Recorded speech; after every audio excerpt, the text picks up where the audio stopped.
Hey everybody, it's your old pal Chuck, and I am back with another review.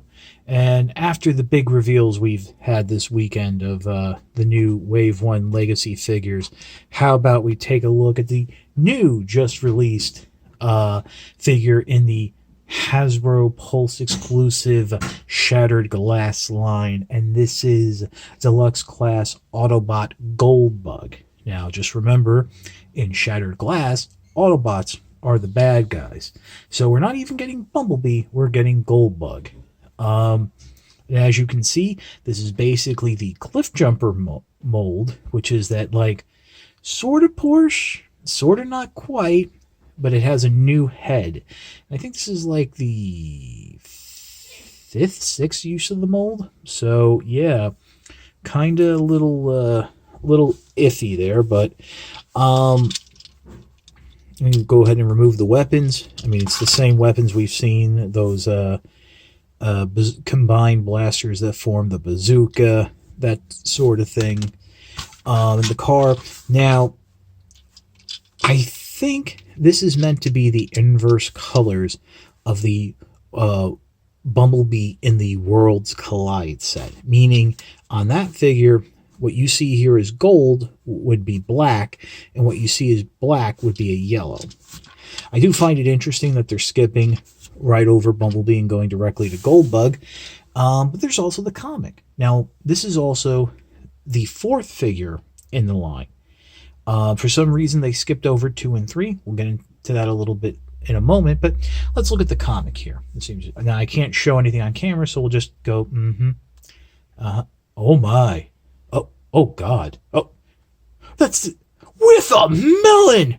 God, that's disgusting. Oh, burn that in a pyre. But, so, yeah, sorry. Going back to the toy here, it's the Cliff Jumper mold. So if you like that mold, here it is again, now in black and gold. If you didn't like it, well, I really don't know what to tell you. So we'll get into robot mode. We're going to skip over the transformation. I'm sure I've covered it a few times already, and we're going to do a comparison with Bumblebee. And all that will happen when we get right back. Before we get into looking at the figure more, I wanted to show off the box. And as I mentioned in the introduction, this is actually the fourth figure in the line. It comes with the Shattered Glass comic. Now, the original belief that was going around the internet is that due to supply issues, distribution, they had to skip over the second and third figures and go straight to the fourth one, which is Goldbug. But personally, I think it has more to do with the fact that this box is basically the new legacy design of what the deluxe figures are going to be coming in, much like Blur as well. So now at the time, we hadn't seen the legacy packaging. Now that we have, I think that basically this is our first real in-hand look at the legacy packaging with the tapered angled front, the angled corner here, which results in that type of design looking at it top down.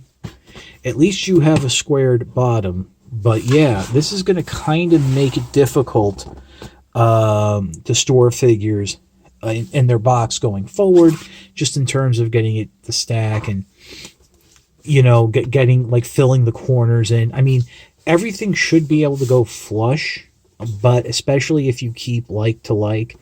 But yeah, I'm just pointing, I mean, at least we still have the plastic front here, so we don't have that full opening that we're going to have in Legacy, so that's kind of good. But then again, just from a design point, this is going to be kind of tricky to deal with.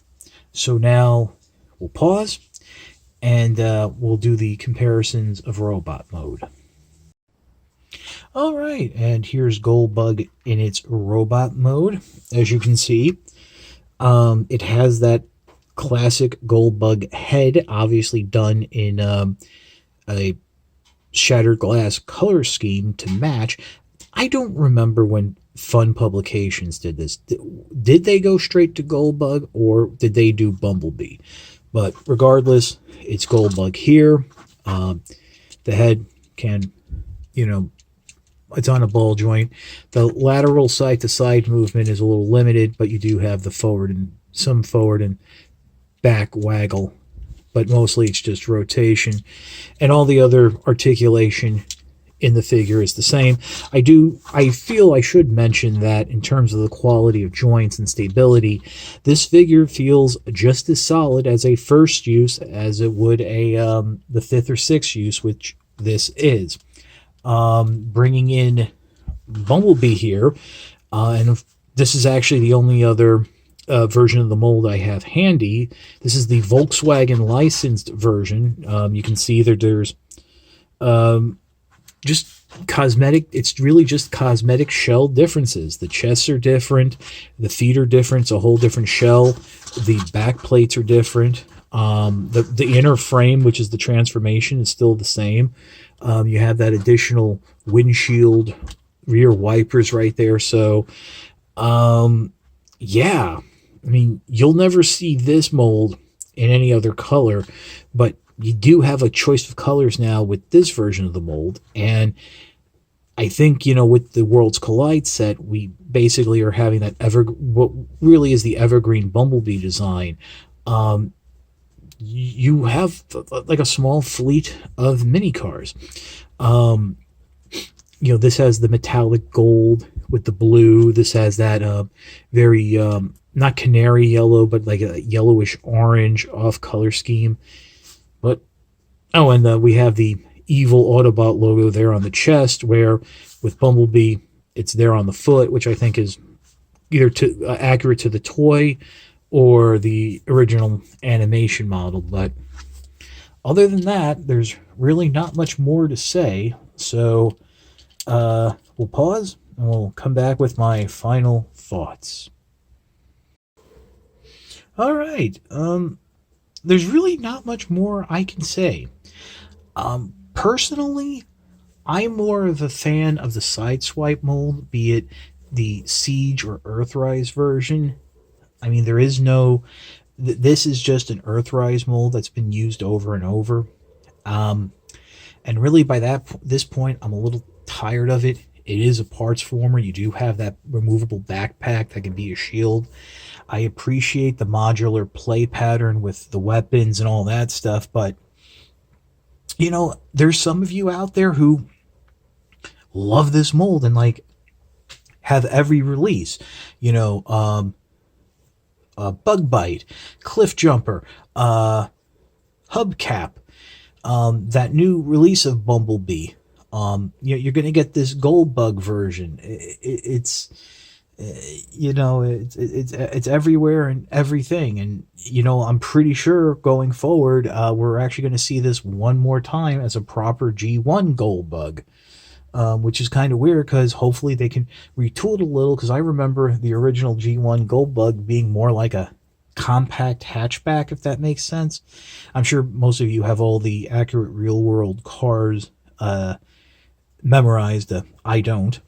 But yeah, I mean, let me again say that the fact that the joints are as tight as the first release, as the tight is on Bumblebee, that I got to tip my hat to. So in that regard, I feel confident in recommending this, that you're not going to get a floppy mess of a figure. But I'm just a little bored with it. The shattered glass, it's an interesting concept. Aesthetically, it's a nice looking figure. I'm just tired with the mold. Maybe if this was the second release instead of the sixth or the fifth, I'd be a little more excited for it. So that's it for the review. If you like this review, please consider liking, commenting, and subscribing. While I will always appreciate the views, the likes, comments, and subscriptions help communicate to YouTube through their algorithms that my channel is one that should be exalted and held upon high. If you want to make the ultimate sign of support, please consider signing up for my Patreon. It is www.patreon.com/chuckdog1999. A little card here in the corner and a link in the description below. All I ask for is $1 a month or $12 a year. No thrills, no tiers, no special rewards. All you're doing is helping me help me to help you bring figures like Goldbug to you, as well as keeping up the infrastructure of the channel. But as I always say, if you can't do the $1 a month or $12 a year, your views are more than thanks enough. Again, as I always say, Patreon is just a generous cherry on top of an already overly generous sundae. Well, with that being said, this is your old pal Chuck for Autobot Goldbug. We will see you next time.